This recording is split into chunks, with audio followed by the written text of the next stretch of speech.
नमस्कार शेतकरी मित्रांनो, आपण आलेलो आहोत नागपूर जिल्ह्यामध्ये पारशिवनी गावी. तर आज आपण पेरूची चटणी घेत आहोत.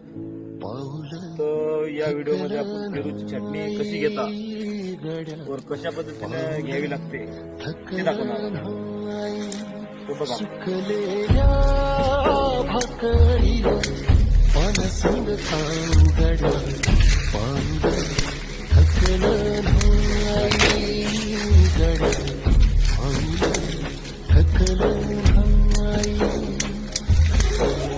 झालो बरबादी जरी बसला घावरी कलची आग सार जाळून जाईना अडला घास असा काळावर वास असा पण जो ध्यास अजून माग राहीना.